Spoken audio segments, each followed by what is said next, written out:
Welcome to the Leader Center, and welcome to the Black History Month lecture series that a number of us have been putting together now for the last 7 years under the leadership of Maddie Amaker, who is the founder of the African American History and Genealogy Study Group of Evanston.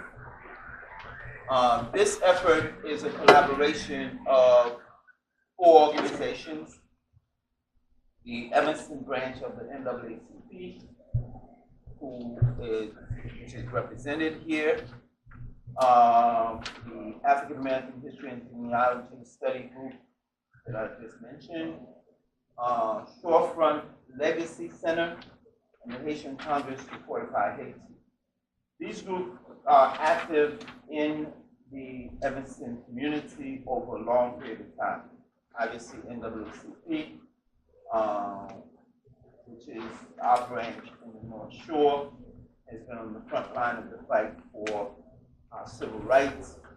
The African American History and Genealogy Study Group has been digging deep to try to make sure that we understand where we come from and to establish that we are deeply rooted.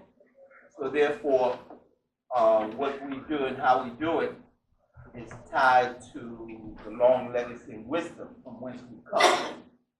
Shorefront Legacy Center is represented by Gino right here, who is the founder, and its main objective has been to gather information about Blacks in the North Shore and to preserve the information, the history.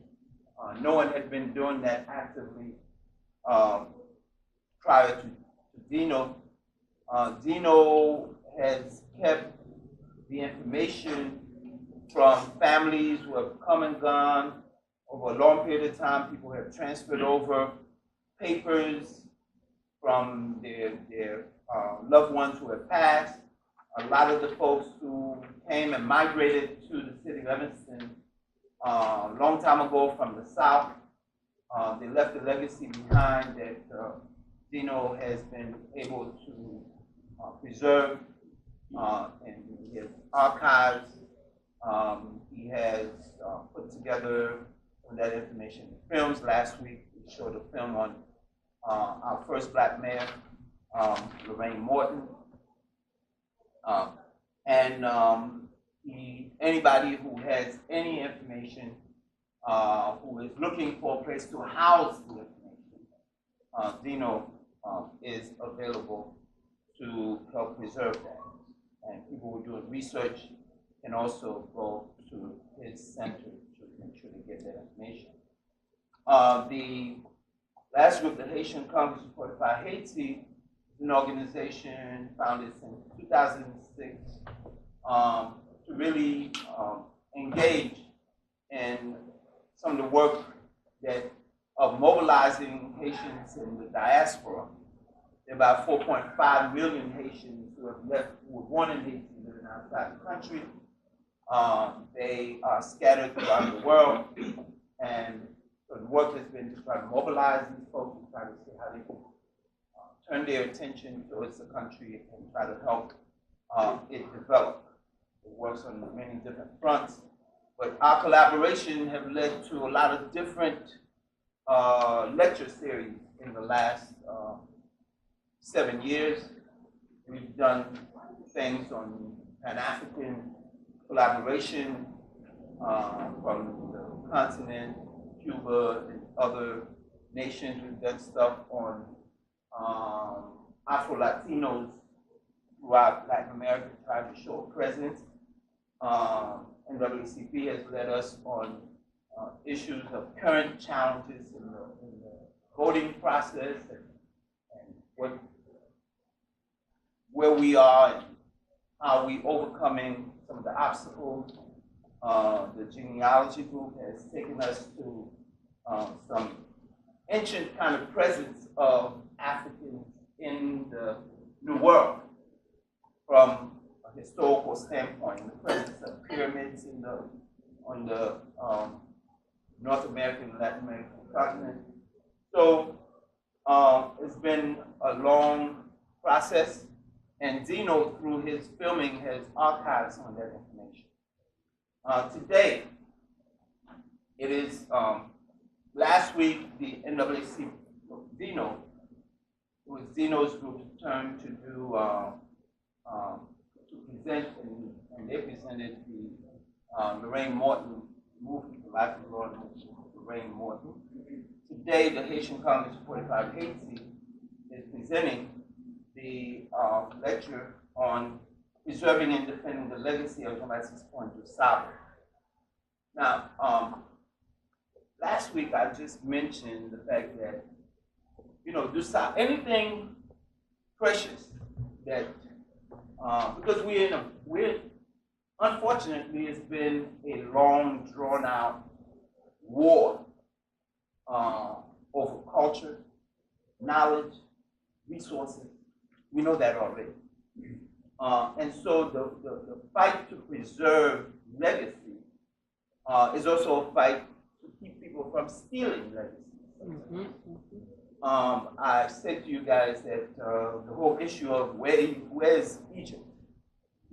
So sometimes we're confused by the propaganda and think that Egypt is in Europe, or that Egypt is in the Middle East, and not in Africa. Movies that we see where they show Cleopatra is always white. And we know that, her roots is in Egypt, and so she would not be. And as I left last week and I thought about it, and Jesus, that freedom fighter, is not European, but that's what's happening. Know that history, the fight for power, fight for ideas, sometimes means that what's yours is taken away, so we've got to fight for it. So Jean-Baptiste Pointe Du Sable is the founder of Chicago. And so that's important. And so given his importance, sometimes some folks come in and try to take away his roots. And just like, you remember when we used to only have one quarterback, right? That your qualification to be a good quarterback is that you have to have, certain characteristics. So anybody who was doing something good, who made great contribution, had to be a certain persuasion. So the fight to preserve the legacy of Jean-Baptiste Pointe Du Sable has been a protracted one, a long one.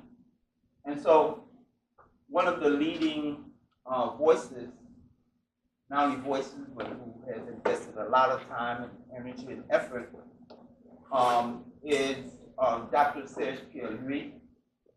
Dr. Serge Pierre-Louis is a medical doctor who's involved nationally with other physicians internationally, with Asian American physicians, but locally he has taken on the fight to preserve the legacy of Jean-Baptiste Pointe Du Sable and has organized this group called the Sable Heritage Association.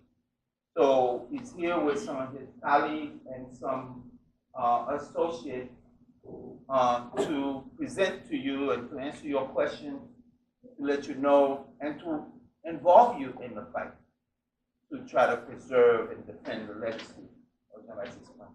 So I'm going to pass that on to Dr. Serge Pierre-Louis to take the lead and introduce you to some of his colleagues so that we can get on with the lecture.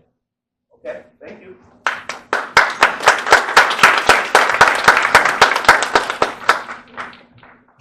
Thank you very much, Judge Jean-Baptiste. Good afternoon, everybody, and thank you for coming. What we would like to do today is to have you join in the conversation. Just going to talk between ourselves in front of you. And then after that, we will invite you to join the conversation where you can ask questions and give us your own opinions. There are two areas we're going to be exploring together. The first one is, what is the actual historical legacy of Jean-Baptiste Pointe? Who was, what did he do, and what did he leave us? And then the second part will be, what is the political legacy of Jean-Baptiste Pointe? What else did he leave us that is still affecting our lives every day because of the politics around us? So we'll try to explore those two areas with us, and then we'll ask you to join me. To do that, I have with me today, all the way at the end, Jeanne Moreno. He's a consultant for Du Sable Heritage Association. Jeanne is the go-to for everything political and historical and in between. And so we are glad to have somebody like her with us. Then next to Jeanne, we have Courtney Pierre-Joseph, doctor, who has a PhD in history, and we've known Courtney since she was a student. Now she's teaching at the college, and she has a specific interest actually in the history of African Americans and Black culture in the Chicago area, and specifically the history of Du Sable. And last but not least, Ephraim Martin is our invited today in this panel. He's the owner and founder of Martin International Festival of Life. For those of you who have attended every year downtown, that festival where he brings different musical groups to perform, and we are glad to have him. At the last festival that he put together, the theme of the festival was precisely to honor Jean-Baptiste Pointe. So therefore, I'm sure he's going to have a lot to tell us from his perspective. So having said that, I'd like to start right away with Courtney, and in trying to understand who that Jean-Baptiste Pointe was, how did that whole thing get started. So Courtney, we know that early in the American Midwest, between around 1630 until 1730, for 400 years, there was nobody there except some French explorers going through and not staying for 400 years. So could you briefly tell us about what was the Midwest like at that time and the influence of the French explorers? I think this one was such. Do I need a mic? Is this? Yes. Okay. It's like I could use my teacher voice, but I guess not. Okay, so this works. Okay, so thank you everyone for having me. First of all, this is always something that I like to do. I could talk about Du Sable forever, so but I won't today. We only have a little bit of time. So I guess important to, I think, say a couple of things before we dive into a discussion about Du Sable. Number one, America couldn't have been discovered, so it's important to think about the fact that there were people living here before Du Sable or any of the rest of us showed up. I like to just get that out of the way first, because it's not as if this was a frontier land and then somebody just started a country. Actually, there's a whole lot that goes into that, and so really important to thinking about Du Sable's story as well is thinking about the importance of those indigenous people to his success when he does get here in the late 1700s. So prior to Du Sable's arrival and other French explorers, colonizers, whatever you want to call them, there are different indigenous groups living in the Midwest, whether it's the Potawatomi or the Cherokee, or there's just many names that had inhabited this land and were living on this land for a long time. They did not necessarily settle in the Chicagoland area, though, because what they knew of Chicago, which the original name was Esikagu, as I think is how they say it, stands for Land of the Onion, because it apparently smelled like onions off the coast of the Chicago River in Lake Michigan. And so this was, besides it smelling bad, but also, winter was the thing. What? Okay. Did I do it? Tech problem? Okay, I still don't know. Can you hear me? Yes. Okay, cool. Okay, I won't press it, I'll hold it. So They didn't want to inhabit the land. There wasn't a complete settlement here just because of the winter time. And if you want to think about indigenous tribes being hunter-gatherers and moving around the land, then this was not necessarily a solidified spot for a metropolis or a hub. But they did pass through here, again, similarly to many of the French explorers. People's names we hear all the time, Marquette, Juliet, those guys.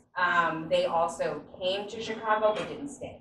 Because again, that winter factor just was not good for them. So therefore then, early on, we have the names that we hear the most. We have Joliet, La Salle, and Marquette. All those people went through the Midwest and actually defined a very early pre-American Midwest. For the American Revolution, that's why the Midwest had a lot of French influence, and French did claim the Midwest at one point. But none of them stayed. They all went through, but didn't stay until in the middle of the 17th century, the 1700s, I mean, that's when somebody else came and decided to actually make a living here and get married, have children, and that's where the real story of Chicago starts. So therefore then, Courtney, that man Jean-Baptiste Pointe Du Sable, who ended up here, can you tell us briefly where we came from? I know there are different theories of where he might have come from. So another thing I think that's really important to understanding Du Sable's story is the fact that we know the majority about him from oral traditions, and that should not be a surprise to anybody who is Black. Many of our stories are not archived in a way that we're trying to do that, which is why it's important that work of the African American History Genealogy Society. I'm going to talk to you after because that's important. But we're just doing that thing that is remembered as a classic archive. Otherwise, a lot of our histories and a lot of the things that we know about African descended people is through oral traditions. And so the other side of that, why something like this panel is so important, is that oral traditions can be debated. And so part of Du Sable's early life, a lot of those early characteristics, although we preserve them through oral traditions, they're easily debatable by people who don't want to believe the story. And so I take that oral tradition very seriously. And so from what we know of his earlier life, he is a mixed race man born in Saint-Domingue, pre-Haiti, which makes sense again for French ancestry coming to the Midwest, since he has his own French ancestry himself. He was born around 1745, French father and African mother. We believe that he was educated. It again would make sense with the history of the time. If your father is of some means, then you more than likely would have some access to education. So we believe that about him. Again, also thinking about his end of his life as this very successful businessman, entrepreneur, all of that, it would make sense that he was able to have education earlier on in his life. And he then makes the shift from the island of Saint-Domingue into the Midwest around, we would say, about 1770. So maybe he was about 30 to 35 years old at that. And then the question then would be, why did he decide to leave Saint-Domingue? At that time, the Haitian Revolution didn't start until 1791, when it officially started. But by then already, 1750, there was some agitation on the island where the slaves were not happy with their French masters, and things were kind of boiling underneath. So there were people actually leaving already, and the question is that why perhaps Du Sable decided to go somewhere else? It would make sense for, I would say, two reasons. Definitely, wars and such don't start randomly, and so the Haitian Revolution, again, had been boiling to that point. Those tensions had been there because, slavery, it's not like a fun thing. And so that had been boiling to, you guys are gonna laugh today? It's like, okay. So that's part of, I would say that the tension that was rising on the island around the slavery issue was probably one reason that he left. But also, again, this is the era of quote unquote discovery and going to the new world and more opportunities. And so for somebody who probably wanted to do more for himself, having that connection to go to the French Midwest would make sense if you wanted to have, again, this idea of an immigrant story, a quote unquote better life. And so that's what we would guess, again, based on oral traditions of the day. And we are told that he went from Saint-Marc, so he was born, we are told, in Saint-Marc, in Haiti, northern part of the capital of Haiti, and then went to New Orleans. And we learned that at the time, the exchanges, the commercial exchanges were quite significant between Saint-Marc and New Orleans. Yeah, so again, if we want to imagine this part of the country, Illinois, going down to north to Louisiana, all the way north through Canada, this is the French New World. This is where they imagine their French colonization would be, including the Pearl of the Antilles at the time, the most important colony to the French being Saint-Domingue, the one who was the biggest exporter of sugar, biggest importer of slaves. It was a very, brutal regime, but this is what the French built their idea of a larger colony based on. And so it would then be important then to understand why it would be easy for Du Sable to leave that island to go to the areas that he went into. Because there was every day, there Already were a boats connection. leaving And as the a free island, man. going to New Orleans in Louisiana, a lot of exchanges. So he ends up there, we are told, and somehow finds his way along the Mississippi River, all the way up to the Illinois River, then the Des Plaines River, and then the Chicago River, ended up here. But before that, he was in Peoria for quite some time, farming lands, before he decided to come further north. Around the Chicago River at the time lived the Native Americans, and you told us a little bit about that earlier, and mainly the Potawatomi tribe was located around here, and those are the people initially interacted with. Yes. So those connections, again, I think important to think about what French colonization looks like versus English colonization, or like how they interacted with the land and the people here. So for the French, their kind of tactic was not necessarily just full violence. It was actually intermarrying and relying on indigenous tribes, because they live here and they know the land and they know how to get around and they know how to plant and do all of that stuff. And so for the French, that was really a way for them to succeed here, was by having those relationships with various indigenous groups. Again, that changes by the time America happens, but we'll get there. But then for Du Sable, he does the same thing, and so he interacts with Potawatomis very regularly, to the point that then he marries a Potawatomi woman by the name of Kitty Hawa, but we know her better as Catherine. I like Kitty Hawa. It's a cool name, but Catherine, sure. So Catherine, he marries her, and then that again is able to, if we think about the politics of marriage at this time, that's a way to then anchor yourself into the community. And so he's able to do that, and that really allows him to then really make Chicago, Chicago.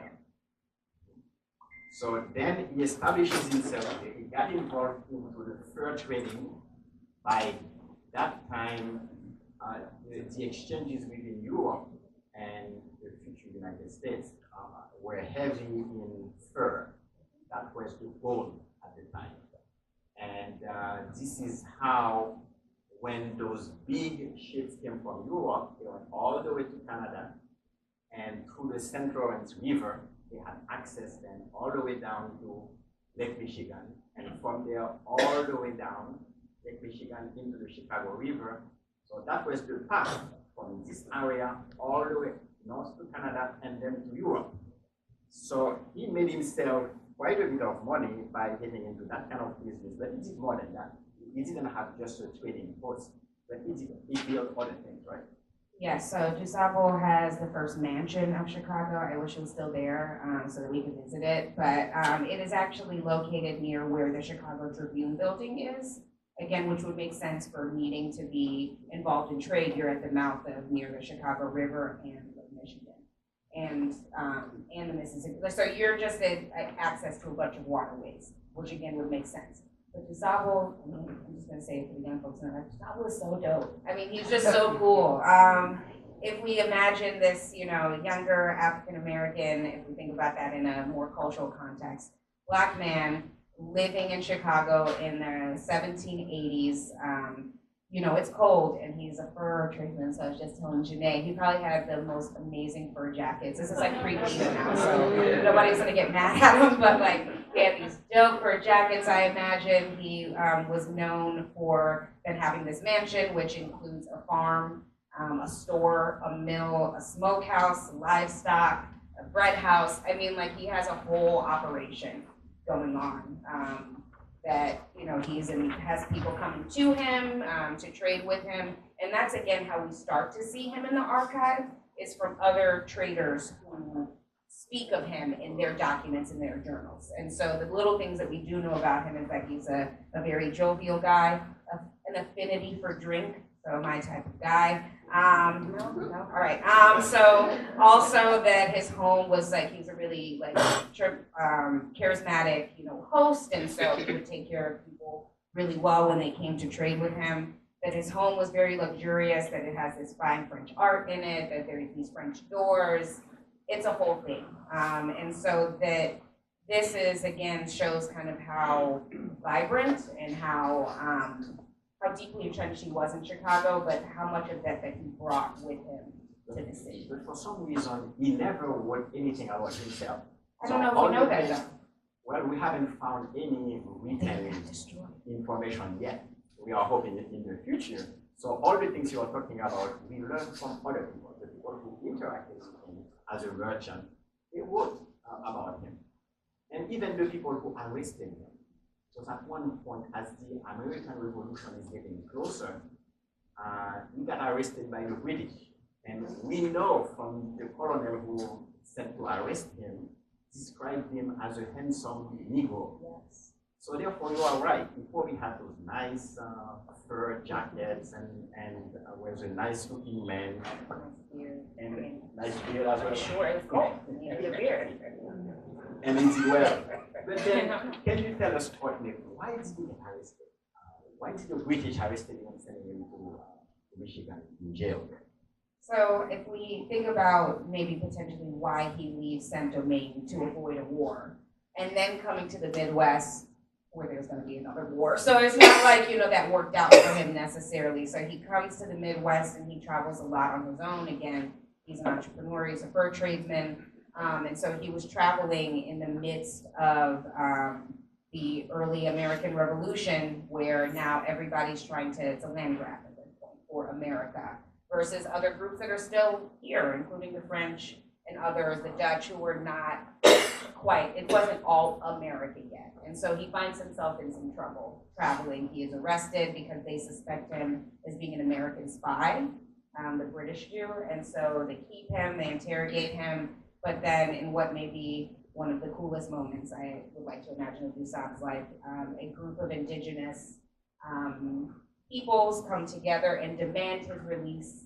And so they come out, they apparently arrive on canoes, they're chanting and they're calling for him, and then he is released. But then he is given a job at the pinery near Detroit now to work off some of that. And which tells us another aspect of Du Sable's personality. So not only he was a handsome Negro, but he was so reliable, and as they said in the exchange of letters between the British commanders, that his behavior was so commendable that after the Indians came and manifested, they wanted him to be released, when General St. Clair finally released him, he hired him to manage his own property. So that gives you an idea, even though we don't have any picture of Du Sable, he never wrote anything, but we cannot have a sense physically what he must have been like. And as far as his temperament, his character, how reliable and he was, so that everybody wanted to work with him. So then, he's a successful businessman. He does well. He's around here for about 20 years doing his stuff, hiring people, so creating jobs. So the first jobs created in this area came from Du Sable. Has a child, a daughter and a son.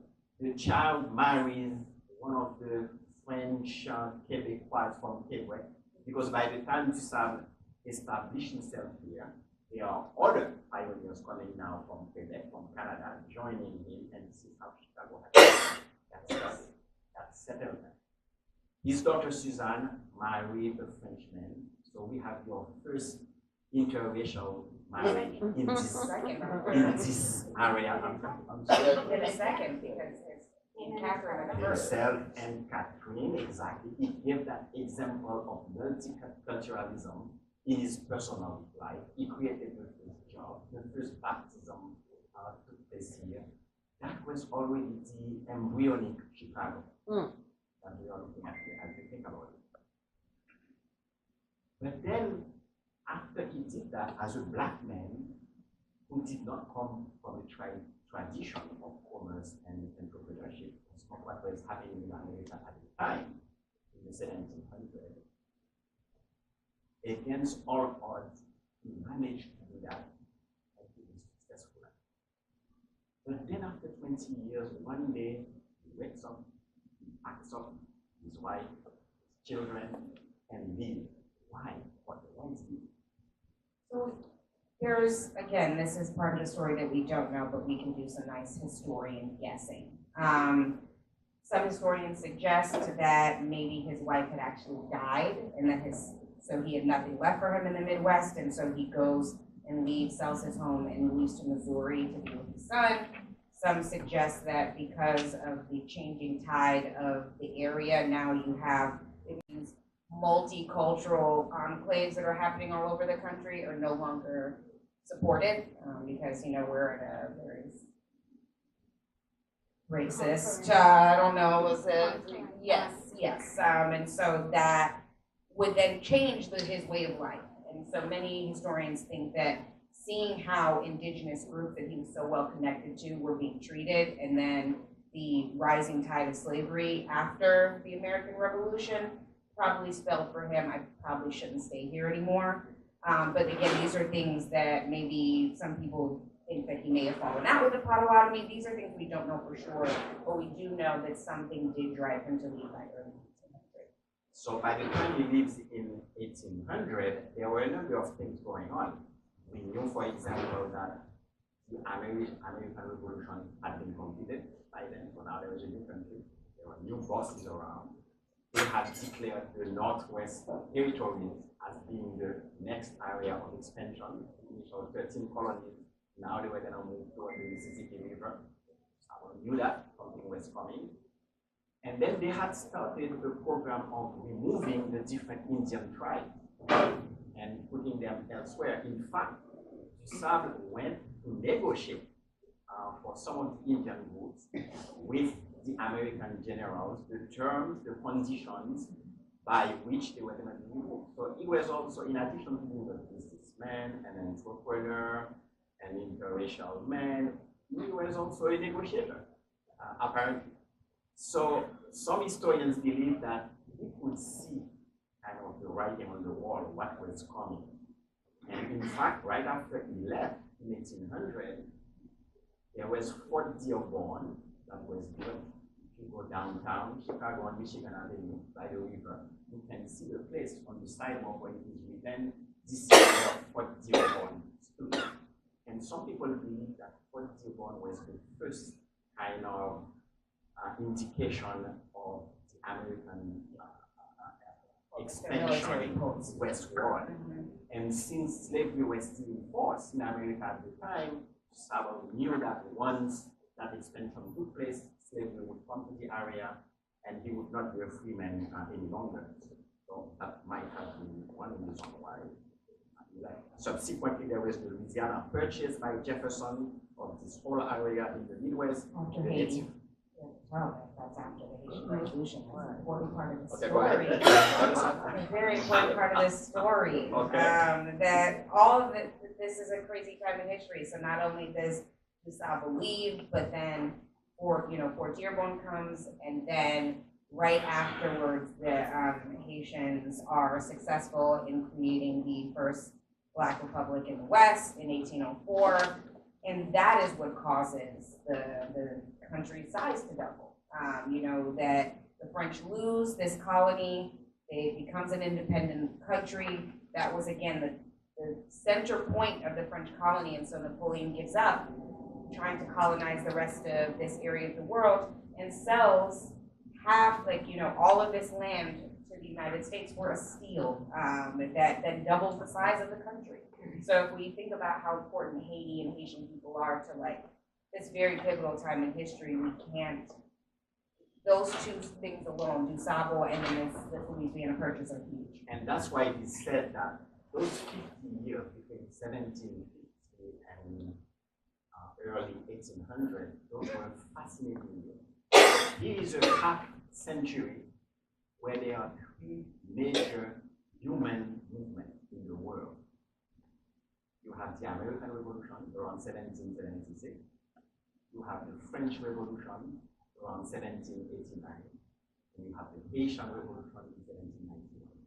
What was going on in the world? You have two major cataclysmic events affecting different people that basically changed the face of the earth subsequently. And that's why it's so important for our children, young people in the schools to learn that history. So this is kind of how Du Sable left, and he went back to Peoria, lived there for a number of time, was not as successful, we are told, financially. He tried to do some farming, and then the last 5 years of his life, he moved to Missouri in St. Charles, where he actually died. So that is the story that we are able to put together about that fascinating man that we are still learning about him and discovering. The last book that came out is the book by Mark Boisier that I bought, my personal copy. It's like my Bible. I sleep, it's under my pillow every night when I sleep, because I've never seen a book written about Du Sable with so many details. This is amazing, you know, what he was able to find. So this is truly the final story about Du Sable. Would you agree, Courtney? I'm so writing my book. You're still writing yours. No, it's a good, again, I use the book, I just. Courtney's book is going to be the next most fascinating book. Until it comes out, this is the Well, and so this is the Bible. So my research does look at Du Sable, but it goes beyond that in thinking about the importance of Du Sable's story to the history of Chicago, and then how that connects to Haitian people that lived in Chicago in the 20th century. So it goes beyond this, but this book has been very helpful. I just have to mention that it's why we don't know about Du Sable, why it's still such a mystery to so many people, because that was the effort, was to make it as such. And so this is as American a story as you can get, and I'll tell you very quickly. Du Sable leaves, he sells his home for $1,700 in American today's, well, it's much more now, but at that time, about $1,700, 6,000 livres, to a man by the name of a French friend, Jean-Alim. So Jean-Alim stays, he has the house, and then Jean-Alim in 1803 sells the home to a man whose name you're very familiar with, John Kinsey. John Kinsey moves into Du Sable's home with his family, mansion with his family, and then John Kinsey's daughter-in-law, Juliet Kinsey, writes the very first history of Chicago. And in that book, she says and declares, my father-in-law is the founder of the city.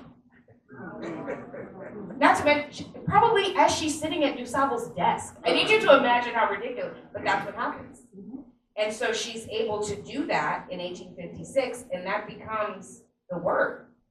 She has Du Sable in the book, but it's kind of like, there was this guy who lived here. I'm living in his house, but like not a big deal. And then not only did they do that, but right after, a few months after Jean-Alim sells the home to John Kinsey, Jean-Alim ends up stabbed in front of the home and dead. The only then thing connecting Kinsey to Jean-Baptiste Pointe Du Sable is Jean-Alim, and shortly after this house is sold, he is killed. And then there goes a tour that basically happens where a bunch of new Chicagoans, including somebody by the name of John Wentworth, who was like the big, prominent historian in Chicago at the time, who just discredit Du Sable completely. They go on campaigns to say that he wasn't really the founder, he wasn't here that long. And also, by the way, he only moved here to start this Haitian black colony. He was trying to make Chicago black. Can't have that happen. And so it was a long-term effort. It's not until the early 1900s that somebody then starts to say there was somebody else here before John. So therefore, Courtney is describing the very early efforts to suppress the legacy of Jean-Baptiste Pointe. That's exactly right. And that started with Juliette Kinsey, the daughter-in-law of John Kinsey. And this is an ambivalent story because at the same time, Juliette Kinsey was the one saying in her book that, oh, Du Sable used to go around and claiming that he came from Saint-Domingue. So when people ask him where did Du Sable come from, well, in the book written by Juliette Kinsey, she referred after she took oral history of all the Indians in the area when she came here and married the son of John Kinsey. She wrote that Du Sable was going around saying he was from Saint-Domingue, from Haiti. And then Wentworth took over and started saying that, in fact, Du Sable was sent by Toussaint Louverture and Dessalines from the Haitian revolutionaries to come and actually create a new colony here in Chicago. This is amazing story. And then that effort went on with sympathizers, so that the name of Du Sable got wiped out completely of Chicago, and everybody was talking about Kinsey, the founder. His name continues to be everywhere. The founder the founder of Chicago. So then, Jenny, how did that permeate further down in the next century? What that effort that was started early on by Juliette Kinsey to remove Du Sable, it looks like this is something that went down several decades. What is your sense of that? What happened to the name of Du Sable? Wow. I'm not that old. Let me begin there. So, I don't know how to answer the next century. Here's what I will tell you as a Chicagoan, a Haitian American. It's really the question about how is it that this Haitian Frenchman became an American and laid the foundation here, right on this land, and claimed the ability to work with, settle in, and not conquer, right? And, you know, as Connie was talking, as Serge was talking about the indigenous population, the other thing I'd like to bring up to your attention is, again, the African culture, the Africans that were in Haiti, right? After the indigenous population of Haiti was murdered, right? And now Haiti became this land where we got taught to be a slave, right? And so yes, this free black man who followed in his father's footsteps as a trader, who was able to move around the country, able to speak many languages, able to speak many languages, you will see culturally among the Haitian people of these many different African tribes can speak more than one language. And it's interesting in that when you hear of Haitian Americans and their ability as Black people to communicate in many ways, right? We hear that same legacy with Du Sable. And for the record, my personal soapbox is for us to learn how to pronounce his name properly.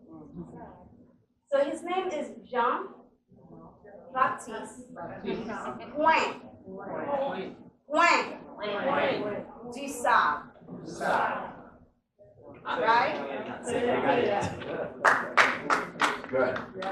And so, as we talk about how we've been fighting to keep his legacy, I'm going to move forward. You know, the 100 years of the centuries of in time of his name being, excuse my language, bastardized, whether being called Canadian, of French descent, and all that good stuff, right? Yes, made from Kentucky, yes. All of that good stuff, right? The one thing I will tell you is that this is a man whose legacy was about growth, was about community, was about uniting, and was about commerce. And if you think of anyone within our Black culture and look at today's young Black culture, we fight and struggle always to be entrepreneurs. Whether we're selling candy from our porches, icy cups, shoveling snow, or as my son-in-law continues to do, a production company, right? Whether we become the latest and greatest rap singer or the latest and greatest app developer. We have a legacy in Chicago and in Illinois of young Black entrepreneurs struggling to make it. And their success to me is connected to this spirit that I believe emotes from the Du Sable legacy, moving through the Midwest. I tell people all the time, he didn't land here. He didn't conquer here. He came with respect and settled here, right? And as Courtney explained, if you look at cultures and how cultures move forward, when you think about where we are today, right? Actually, the first African-American man that talked to me about Du Sable was our mayor, Harold Washington.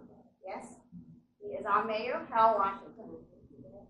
And Mayor Washington had a passion in making us understand who Du Sable is, not was, and the legacy that is of him here in Chicago and in Illinois. In his position as mayor, he took on the foresight, and I say foresight because right now that piece of land is one of the most sought after piece of land that he codified. I'm not going to use the word dedicated because dedicated does not explain it enough. Codified by law, not the greatest law, but by law, that land must be developed in homage to Du Sable's spirit. Yes? And today I work with the Du Sable Heritage Association to ensure this 30-plus year legacy, people, 30-plus year legacy of this land being dedicated by our mayor, that today, year in and year out, mayor after mayor, we have yet to develop. And I was talking about the Du Sable, the future Du Sable Park. I'm going to get to that in a minute. But a few milestones that happened since Du Sable left and died in August of 1818 in St. Charles, Missouri. What happened after he left? Well, Chicago got incorporated around 1837. No mention of Du Sable when it got incorporated as a city. The Columbian Exposition is done in 1893, showing all the power of a city like Chicago. The whole new town, a white city being built, and everybody learned, the whole world learned about Chicago, not one word about Jean-Baptiste Pointe Du Sable. There was. Not a whole lot. Not a whole lot, but this is again the importance of thinking about Haiti continuously, because the only space that allowed for Black people at the 1893 World Exposition is the Haitian Pavilion. And Frederick Douglass does mention Haiti and Du Sable in his speech there. Right. Briefly, right. But that's what I was going to say next. Thanks for adding that. But what I was saying is that the focus was not on the person who founded this. You would think that if you're going to be making a huge exposition, you would start with that. Fortunately, there was the Haitian Pavilion with Frederick Douglass representing and talking about Du Sable, talking about Haiti. But that was minuscule compared to what Du Sable deserved as the founder of the city. Let's expand on the expo, right? Because one of the things that we need to understand is what it meant to be at the expo, right? You didn't just get up there and be there for free. Number one, right?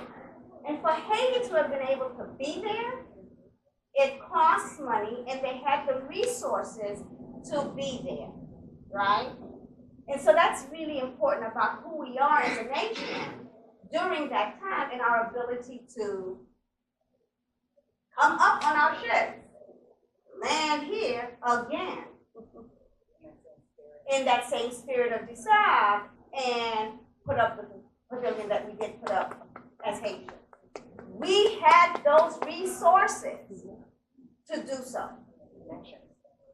And those connections. Exactly. And then, so we got into the 20th century, and that's when a group of women, led by Miss Neal, actually, I had the pleasure of meeting Bessie Neal, the daughter of the woman who started that movement, which was to go back to history and look at what historians said about that man, all forgotten, called Du Sable. And then, oh my God, they started finding out different writings about Du Sable, that he was there 20 years before John Kenzie. How come we are all accepting that John Kenzie is the founder of the city, when historian after historian is describing that black man who was there for 20 years in the area before Kenzie? This is how, in the early 20th century, the name of Du Sable came back in circulation. Thanks to that group of women, subsequently the organization was the Du Sable League, and Bessie Neal, the daughter, was in charge. We worked together actually for a time with Bessie Neal on the Du Sable Park Coalition in trying to build the Du Sable Park. Yes, sure. Just in terms of thinking about American history and why thinking about Du Sable is so important on Black History Month and just for African Americans in general, it's African American women coming from the South to Chicago during the Great Migration who are looking for footing. They're looking for a connection. They're looking for something that says that this space can belong to them. And they find that in the oral tradition of Du Sable. And so it's no secret that at this time where there is now a flourishing Black population, again, after Du Sable leaves 100 and some years later, now we have more Black people coming into Chicago, and they're the ones who are looking for telling us who the real founder of the city is. So therefore, after a century and a half of complete oblivion, Du Sable is back in circulation. There is a proclamation by the state of Illinois and the city of Chicago around in the 1960s. Du Sable is the real founder of Chicago.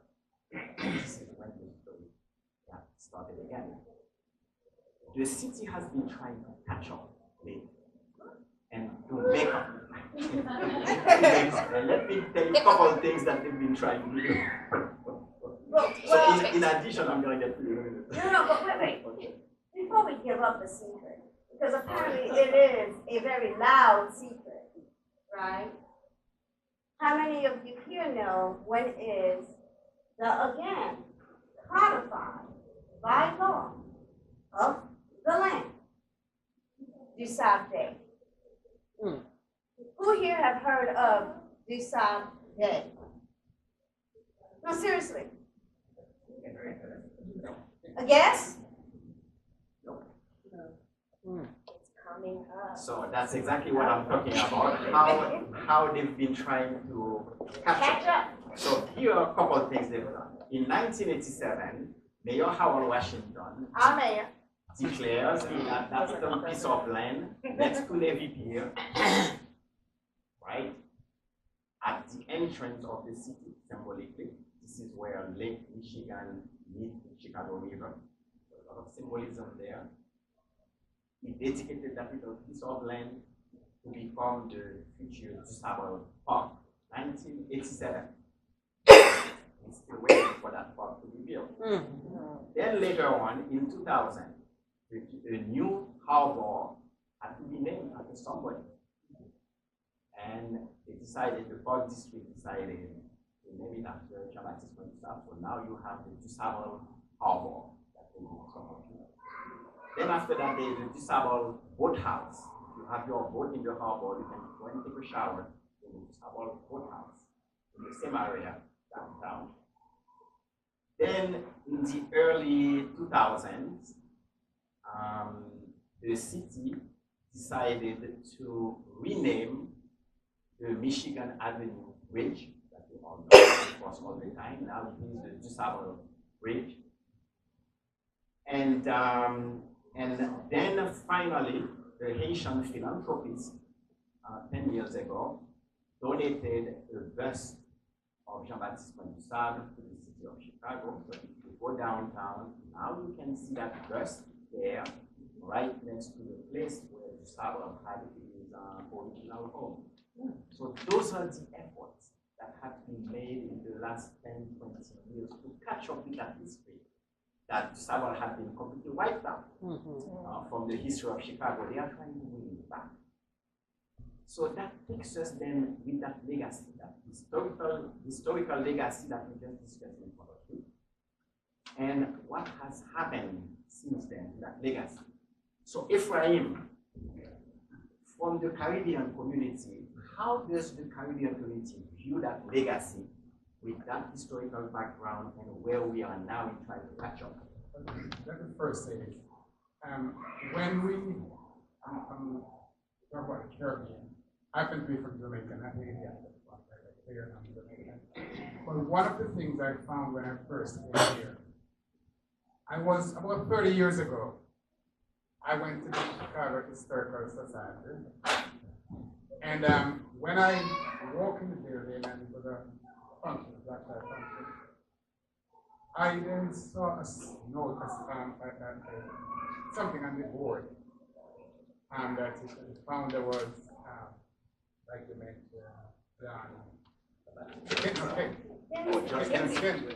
Okay. So I said, oh, something must be wrong here. So then I called the steward and I said, there's a mistake someplace. I was not too familiar with Chicago too much, so I didn't know much. I didn't know better. And I said, I thought Du Sable was the founder. I said, oh, yeah. Something must be wrong.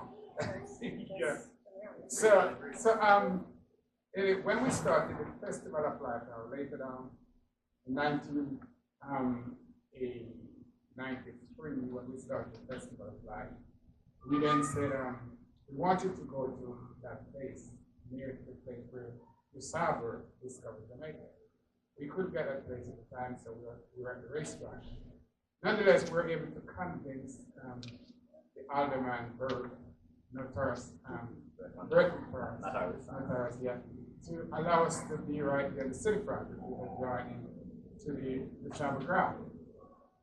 But after the first year, with all these thousands of African American and Africans from everywhere coming down into the city front center, we're notified that it was an invasion and we could not be there anymore because we invaded the Navy Pier.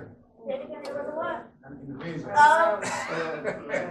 After the Navy Pier, because they didn't expect so many people to come.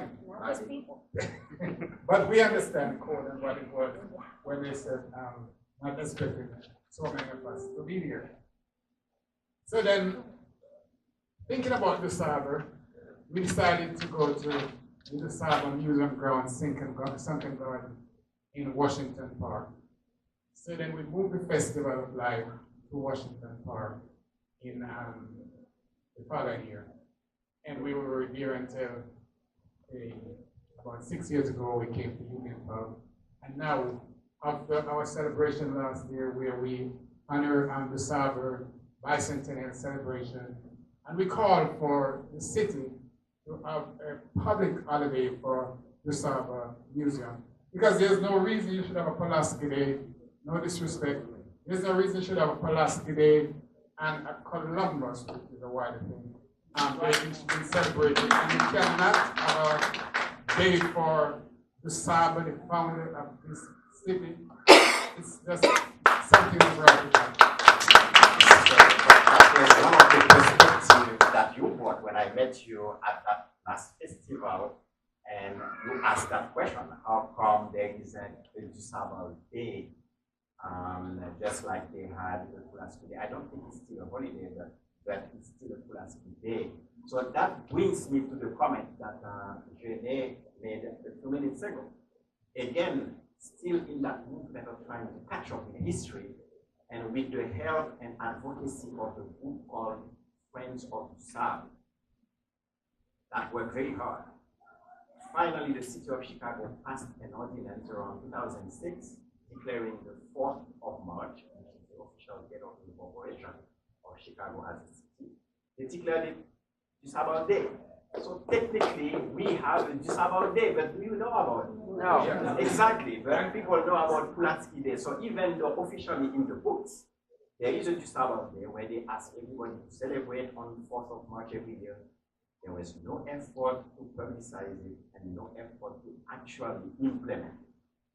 And so that is taking us then to the question of what are we supposed to do as a community to actually get Du Sable to be recognized. When I met with Ephraim, he brought a second point.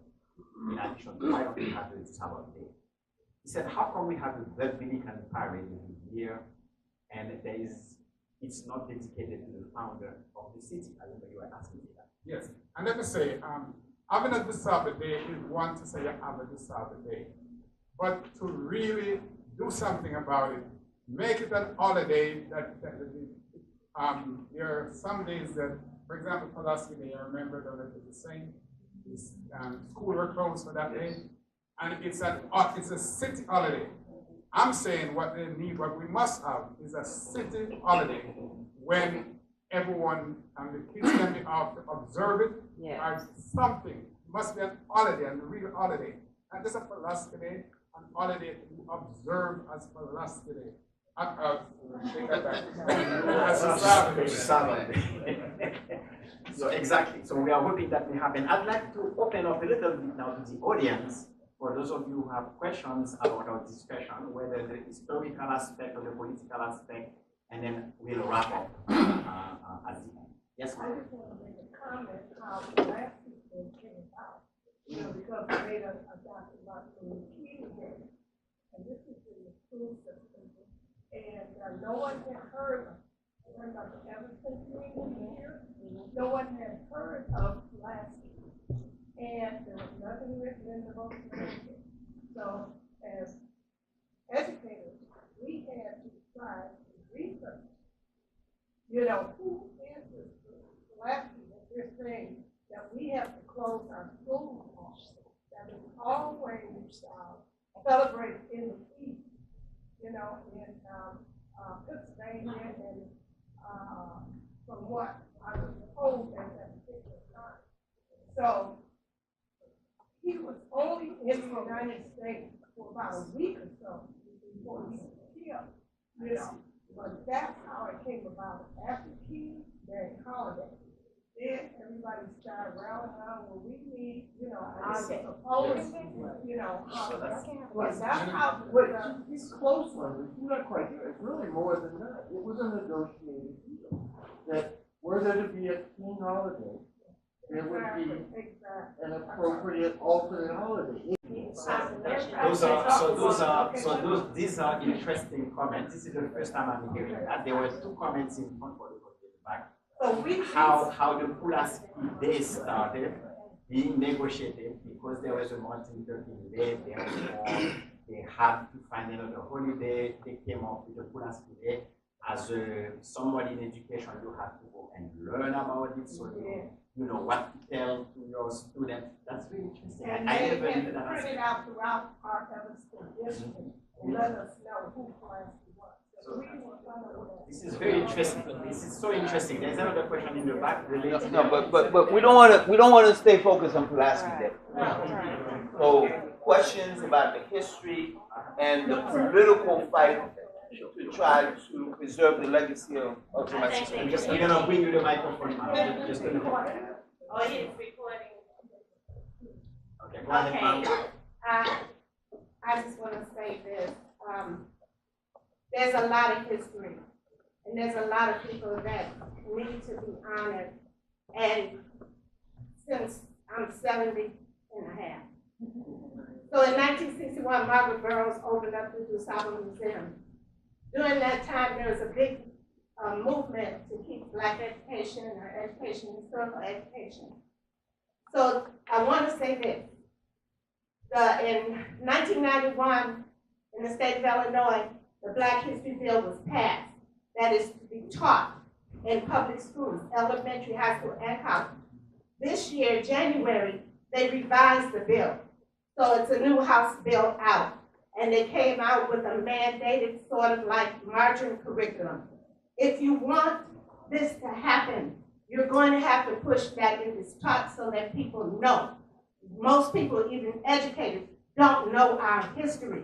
And that's such an important point that the group that I referred to earlier, the Friends of Sable, who kind of put pressure on the city council to pass that resolution declaring Du Sable Day.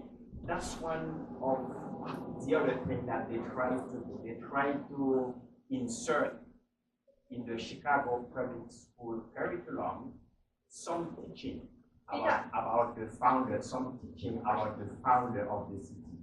And so that never actually happened, but your point is so well taken. Part of the call of action we would like to see coming out of this conversation today would be perhaps, can we get Du Sable back into the schools? Yes, sir. Yes, a wonderful presentation. You did a beautiful job, everybody. And what I was going to ask, could each one of the presenters provide maybe a book, the material that you provide, give a clearer perspective of the information that you have, if you were going to pass along the book to the author or whatever, from our own benefit.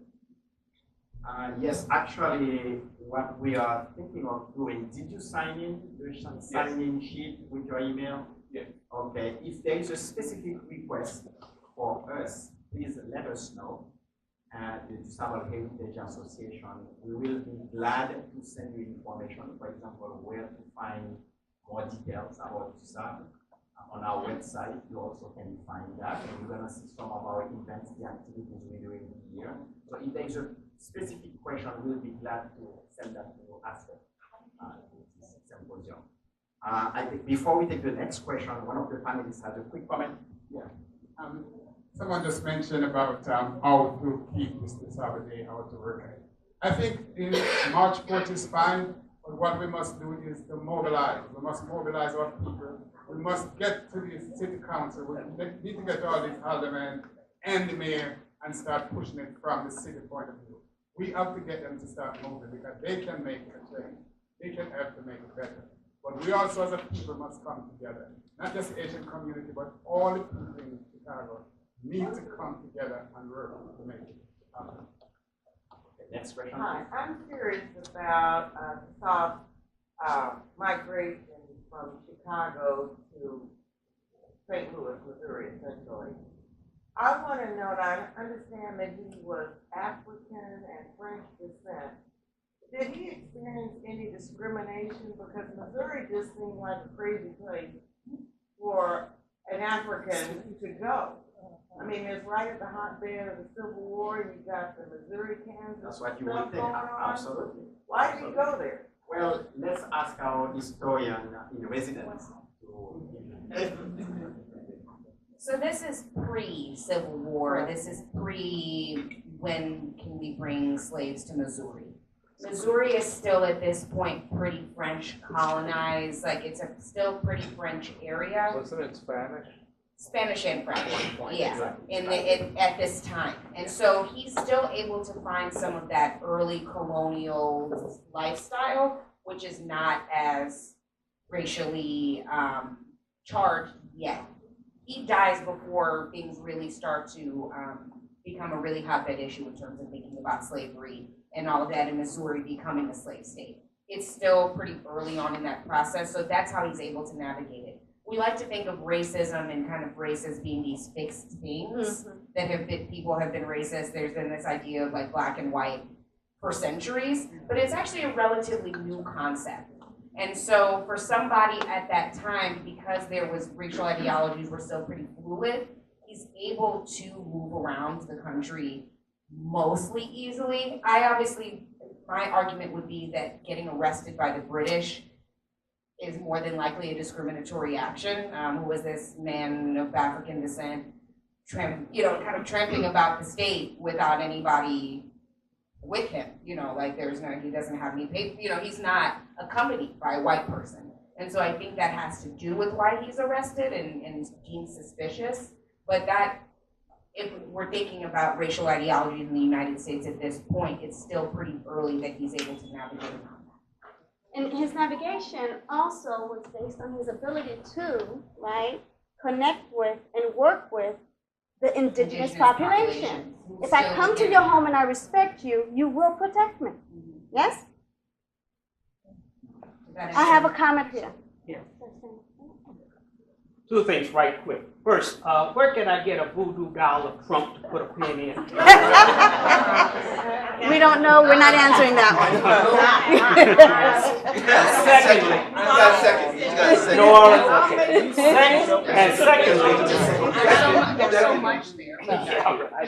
secondly, one of the major concerns is about history, is that Haitian was the only successful revolt that we've ever had with the so-called racial war.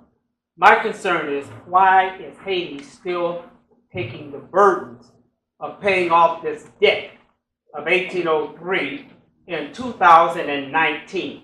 When we look at the gross national product of what the Louisiana Purchase has added to the wealth of the United States, Haiti should be one of the wealthiest countries in the world. So my concern is, what can we do is to get our elected officials, one, to remove that debt off the country, and then to make sure all those funds that were collected for the last earthquake that came through are distributed to the actual rebuilding of the country. Thank you. Those are fascinating questions. To go back to your first question, by the way, if you are interested in any voodoo artifacts, or to learn anything about what voodoo is, the art of voodoo, the religion of voodoo, and the role voodoo played in Haitian history, perhaps one local place you could visit is the Haitian American Museum of Chicago on the north side, near Truman College. This is a place where they can sit down with you and give you that kind of information. And you will see some of the voodoo dolls that you were talking about, and flags and bottles and all that. Coming back to your second question, which is, by the way, a fascinating question that you asked. Why is Haiti still paying the debt of its revolution? That could be the subject of the whole other panel, and I'm sure that Courtney would have a lot to say about that. You could ask the same question. Why was Du Sable wiped out of history? He had to pay the fact that as a black person, he was bold enough to be successful, to be a pioneer, to be a business person and all that. He paid for that. Haiti was the first group of slaves to say, we're not going to do it anymore, and to have a successful revolution. So up to now, Haiti is still paying for it. And I could go into different aspects of why that happened, what the context was at the time, why it was imperative for a lot of the colonial powers, most from Europe, to get together with America, the young America, and gang against Haiti, even though Haiti had worked closely with before Thomas Jefferson to celebrate to make all overtures to the Americans to have commerce. But once Jefferson became president, he refused to take contact with Haiti. Well, why did he that? And there was no obvious reason for that. Slavery. So there is a whole context at the time of slavery that America needed to maintain. Therefore, Haiti was a bad example. They dared declare their independence. That was a bad example. That was bad for the economy. And Europe was as upset because they were also colonial powers going all around. And so Haiti had a bad rap from the start. And why is it still continuing? I can let you guess. It's not very hard to. This is fascinating conversation. I'm really enjoying it. Why have we waited so long? But I just wanted to pose a question to Mrs. Amaker and Mrs. Shepherd, all of these influential Black women in here. March is Women's Month, right? And I know you all could somehow make it happen where this story could get into our local schools. So I'd be willing to work under you. No, about Du Sable. About Du Sable. Yeah. Challenge given. Yes. That's the challenge. I'm sure you're going to have a conversation between the 2 or 3 of you before the end of this day and try to come up with a plan of action. She can make things happen. I think we can do that. Yes, I think we should. And, you know, I'm sure Courtney would love to participate. That would be beautiful. Make it I happen. think I might have missed this point. You do talk about Du Sable's marriage, 2 children, boy and a girl. Has there been an attempt to trace a lineage to present day, or did it terminate? I'm sorry. I've met one in Chicago. You have, so I need more information on this, but yeah, go ahead, Jen. No, so yes, there have been some attempts, and actually, someone contacted the South Heritage Association and said that he does have proof that he is of lineage from Missouri and actually lives in Chicago and has a business in Chicago. Wow. He himself has not really revealed himself because, again, right, the idea that Du Sable was the founder of Chicago is, even till today, for his family, a little frightening because why is it that such an ancestry is not recognized, right? And so, yes. So therefore, then, Jenny, as part of the action call that we are looking at today, so in addition to having the teachers in the room help us decide how to get Du Sable in the school, another thing would be that particular point, how can we use modern DNA technology to retrace the descendants of Du Sable? We know that Jean Jr. died quite early, and Du Sable was still alive when his son died. But Suzanne, who married Jacques Pelletier, Suzanne had children. So where are they? So if we could locate those people and make sure through DNA and genealogy research we can confirm those are the descendants, that's something we should pursue. I think it's also important to note that we have no idea where Du Sable's body is. You know, that there have been efforts over the last 10 to 15 years to go to the place that he was supposedly buried. They dug it up because one of the mysteries, we see these images of Du Sable, but they're all based off of artists' interpretation of what this man looked like. We don't know for sure, and so a few years back, as a genealogist in Missouri tried to excavate the gravesite where he supposedly was, and nothing was there. What we know is that when he was buried, it was at St. Bartholomew's Church in St. Charles, a Catholic cemetery, but that cemetery has moved around. And so it's somewhere, but not in the place that they've been. They didn't actually move the body. So we are still looking for Du Sable in many places. So my name is Renee, and I just wanted to pick up off of what this lady said here and some other women in the room. But as far as the history component is concerned, especially when teaching in District 65 and District 202 here in Evanston, I'm not sure other districts in the state of Illinois, what tools or resources are there for individuals to take advantage of, to push with their boards to have us be a part of the education? For example, I have twin daughters. They're in 4th grade now. Last year in 3rd grade, they part of the curriculum, like the whole pretty much 2nd semester is the history of Illinois. One of them learned about the history of Chicago, and Du Sable was not mentioned at all. So how do we push for that to be a part of it? Are there resources? Are there things that we can do as far as like presenting a potential curriculum to the boards so that this can be implemented in the schools? So I'll give you my contact information. I'm working with, there's an Illinois board for, it's the Illinois Learning Council for Historical Education.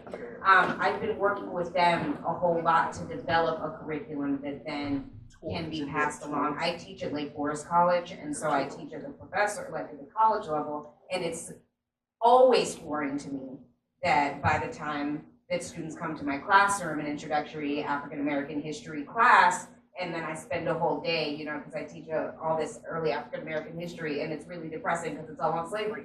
And then we get to a point where I can say, there were 3 Black people, and there's one here, and I take them to the bus, and I take them along the tour, and that's one of the first times that they've heard of this. So I'm really interested, I know with Du Sable Heritage Association, with creating some curriculum or some touring of the city itself for teachers to be able to have in their back pocket to use and to implement. That's something that I have been at least pushing for on my end.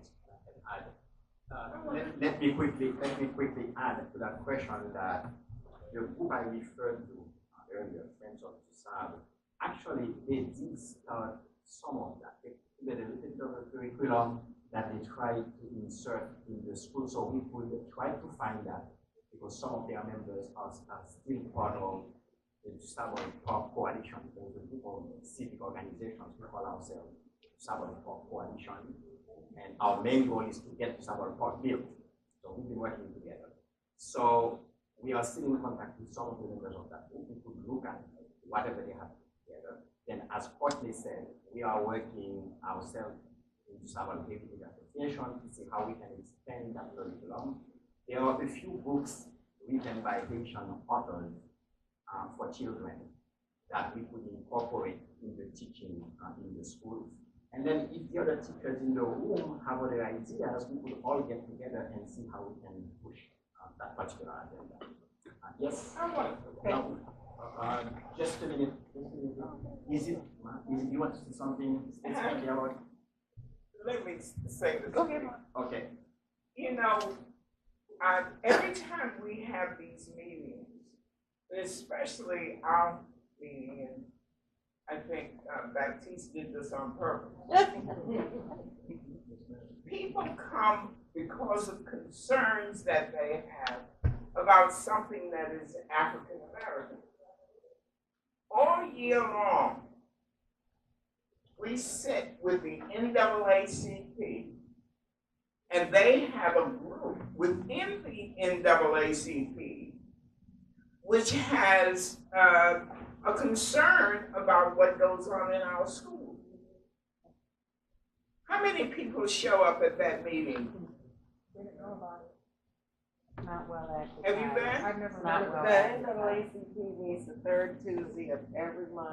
Thank you. I want you to say that out loud. Those who go to the board meetings of the school boards, there are 2 school boards here, 65 and 202. I know my daughter works at one of those schools, and she's forever. In fact, she has Baptiste running over there all the time. She forever has something going on, and the woman's standing here about Black history. And then when I go to those meetings and I sit and look in the audience, where are the Black people? Where are you? And you come in and gripe here. The griping here is not the answer. I appreciate learning about what's going on with the Baptiste. And I would love to be a part of a group. But there are groups that are already out there. They're just weak at this point because they have no focus in a sense. But we can do that without starting, I'm not saying you now. I'm not saying you. I mean another little group. We can join some of those groups that already have power. The NAACP has done quite a bit in the public schools. But if you don't go to the meetings, you don't know what they've done. You know, I listen all the time about NAACP is weak and not doing anything. Do you go to the meetings? Are you a member? You know, you have to be involved. Let me add something to that. I think what you are saying is so important that I'd like to repeat. And it's excellent that you want to do something. But whenever we go to a meeting like this and we hear ideas and we want to act, maybe the first thing is to find out what are the people already there. What have they been doing? That maybe could answer your question and say, who could I work with? What group can I join to further that particular agenda? Okay, so great. Now let me go to the next question. Part of what you said I was going to share. I'm one of the vice presidents for the NAACP. I'm also on the education committee, and that's our chairperson for the NAACP. I'm also an educator, and I taught at District 202, which is a high school, for 18 years. And I'm now teaching in Milwaukee Public Schools, and I am getting ready to start a battle about African American history being taught in that building. But I wanted to say that this morning I was late getting here because I was at a program at the Du Sable Museum in Chicago, and there they were talking about children's books. And I was interested in that because the NAACP's Education Committee is going to have a book, what is it, a book talk? Is that We're already doing it for the month long, a readathon. Right. Readathon. Right. The schools are doing it already. Washington has theirs way. All month long. But yeah, ours is all month long, and members from the NAACP are coming into the school to read stories and talk to the children. So they were having this great big meeting at the museum this morning, and it was all about children's books, and one of the authors was present. He began to have the same discussion with the educators and the children that were there that we just had here. And the people said, how do we get this into Chicago Public Schools? How do we get them to start talking more? Everything from the history. So people were raising hands with different kind of responses. And somebody said, let's not reinvent the wheel. Right. We just need to come together. Right. So there are already people who are feeling just like you're feeling, who said we need to come together on this topic. So I always believe that God is in the midst of things that we do and we think that are right. And so therefore, this for me is a confirmation that we've got to do something and that we already have the resources that we need, even in this room. I don't know how many educators are in here, but raise your hand if you work in a school or if you have worked in a school. So you've got several educators right here.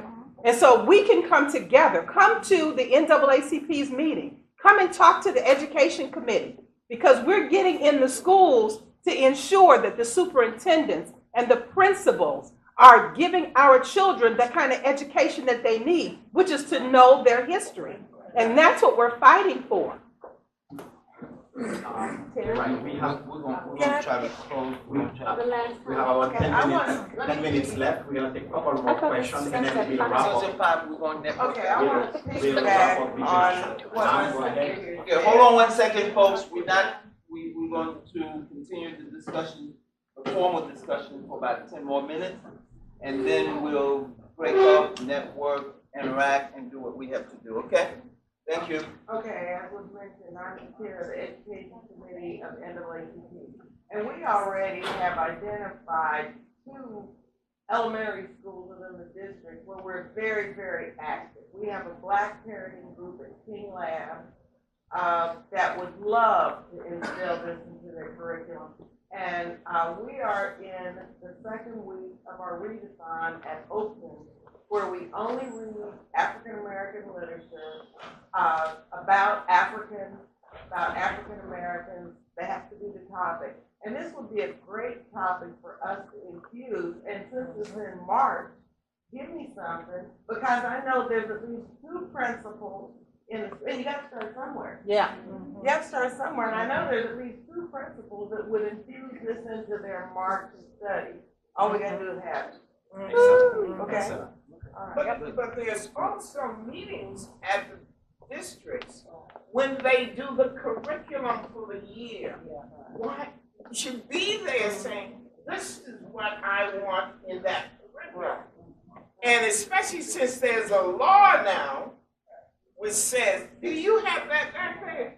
I'll bring it to you. The law was passed in 1991. Saying that you should have it, and they should be able to give you that information when it was discussed, or when was it used. And I must tell you that I completely agree with you, how we enjoy your enthusiasm, those ideas, call for actions. And the challenge is always after a meeting like this, after we've learned the information, how do we turn that into action? Yeah.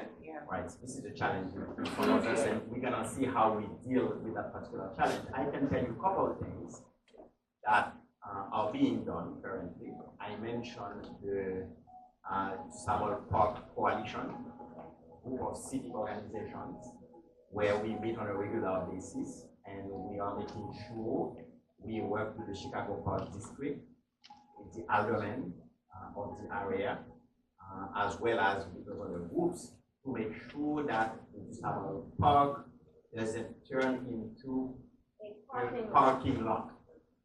People have been after it for a long time, and we've been at it, and they've started some cleaning up of the park. They remove some radioactive thorium. Then, secondly, they're gonna be redoing the revetment around the land. We are hoping this year. And then the third phase will be the actual construction of the park.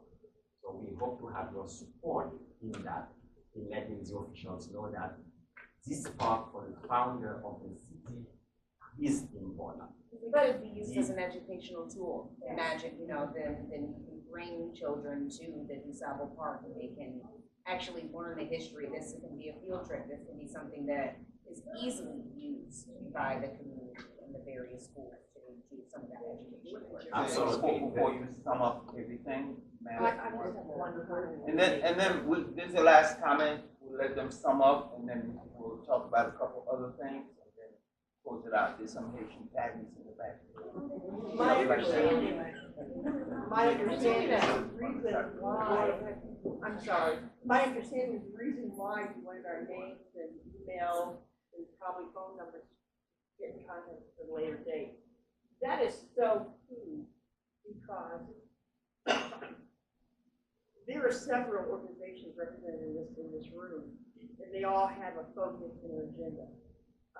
And I don't know if everyone wants to, cross, these sections and be very busy, but it's hard to get people to form a coalition and then be about whatever the focus for that coalition. If your organizations that you represent are working with, if there is an issue or a challenge or something you want to get out, could you please send that type of information forward to the various other organizations, make us aware so we can help come run alongside you and galvanize. I'd rather see that and get that type of information because I want to be involved, but I want to be involved with the now, what you need now, where you need that support now. So that once that's given, I can go back and do my now, work on my other things. And I think that that's a good way for us to become aware and supportive. If it's about money, say that, we need the money. But we need to have a way, a drum, an African drum, to get that information out to the village so we know where we're needed at a certain time. Absolutely, and that's why we would appreciate, thank you for your comment, by the way. We would appreciate again if you could leave your name and email address so we can do exactly that. Yes, sir. We will learn about what we are doing with the Du Sable Park Coalition that I just mentioned. There is a new Du Sable Park Advisory Council related to Chicago Park District. So through that, we are also trying to influence what's going to happen to the park. So that's something we're going to be thinking about. And then within Du Sable Heritage Association, we have a number of activities every year targeting, promoting the legacy of Jean-Baptiste Pointe. In March, in fact, on the 9th of March, next month, we're going to have our annual gala. And again, if you want information about that, you can come and talk to us, and we can email you the information. In June, we have a film festival under the name of Du Sable. And in August, we have a celebration, a memorial celebration, targeting specifically Du Sable. We go downtown, we put some flowers over the bust of Du Sable, and the different politicians, they say their spiel, and then we give a free tour all along the Chicago River from Michigan Avenue all the way to Lake Michigan, where the future Du Sable Park is going to be. And as we are walking along, it tells the story of Jean-Baptiste Pointe Du Sable, the American Midwest, and some of the things that have been discussed. So you are more than welcome to join us in all this. So those are the 3 events that we have. So there are things happening that we are doing to to keep Du Sable alive, but we would appreciate your input if you stay in contact with us. We have our email Right. address. Yes. We would use that. So I'd like to take this opportunity to thank Haitian Congress and Judge Lionel Baptiste, as well as NAACP that has been partnering up with them every year to celebrate Black History Month. We are so appreciative and so thankful for inviting us to be part of this celebration. Shorefront.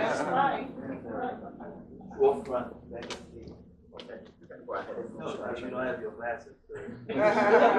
So the Shorefront Legacy Center, as well as the African American History and Genealogy Study Group of Evanston. Yeah. Okay. And the Evanston Veteran and NAACP, the Haitian Congress. We are so happy that we can partner up with so many different groups in keeping alive the legacy of the founder of Chicago. I'd like to thank my panelists who have accepted to come today.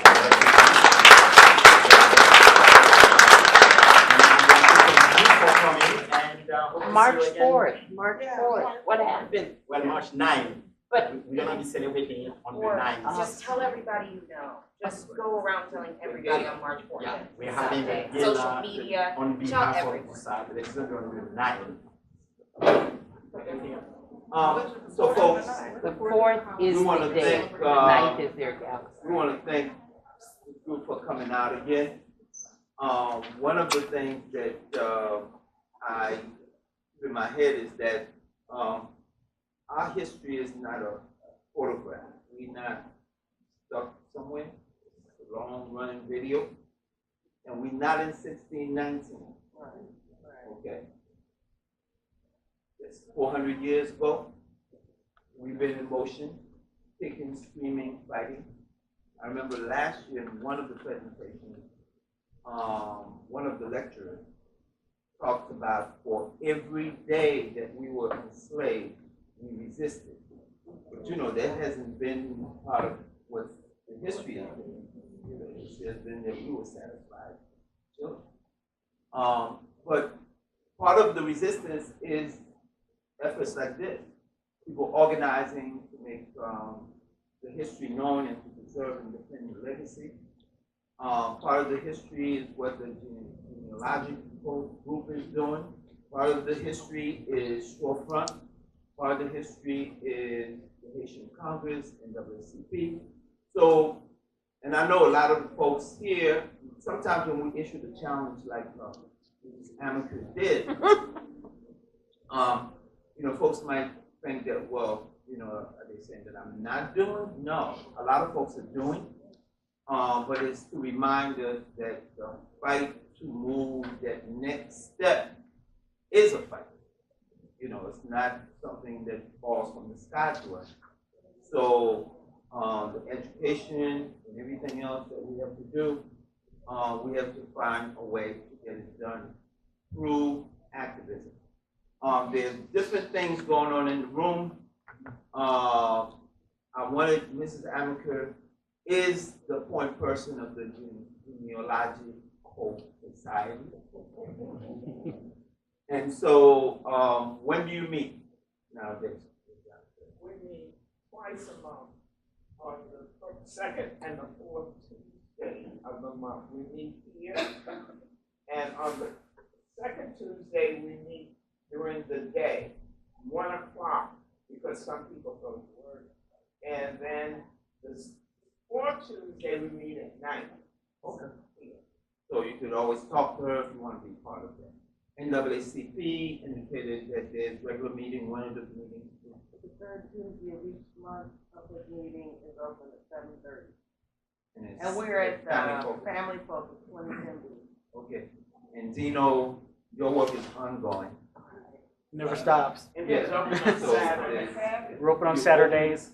That's why I was running late, because I had a person, granddaughter of Al Rabi in Chicago coming up, who's trying to archive her family's history. and I was trying to give her pointers in there, so I do apologize for being late on that. But But we're located at partner of Civil Rights Movement, the Civil Rights Movement too, and just a number of things.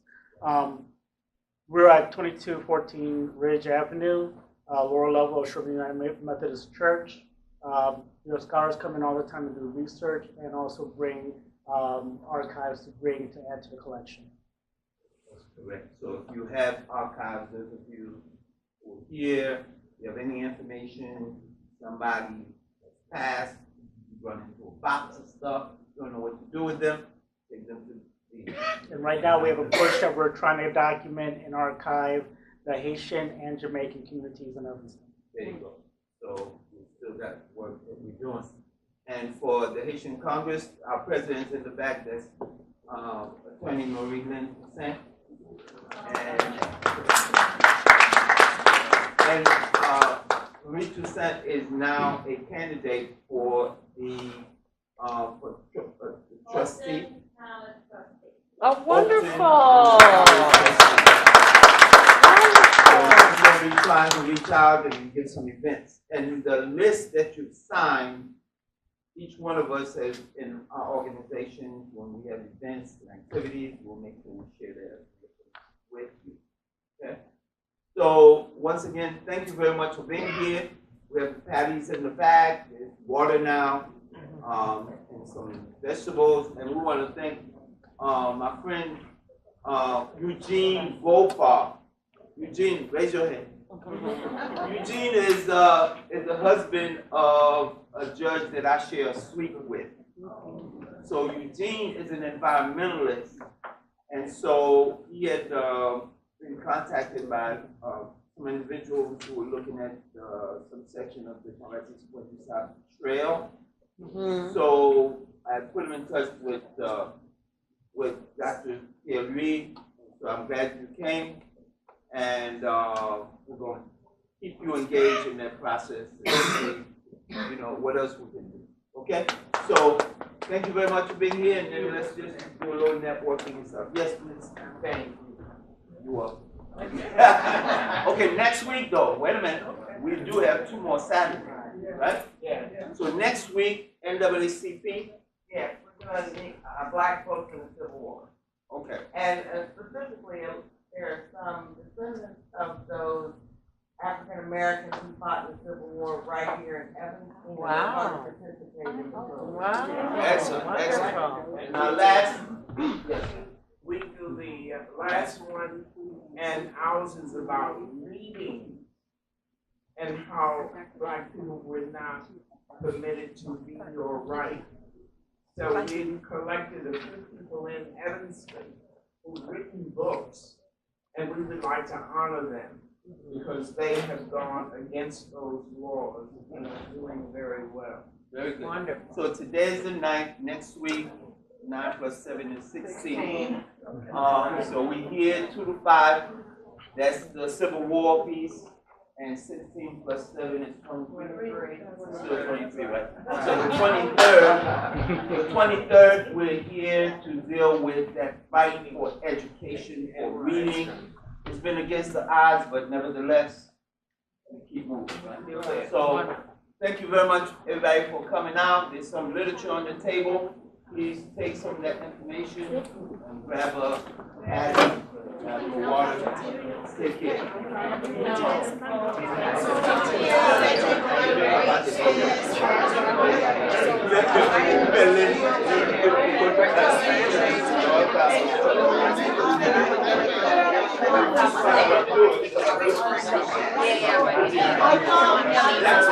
Yeah.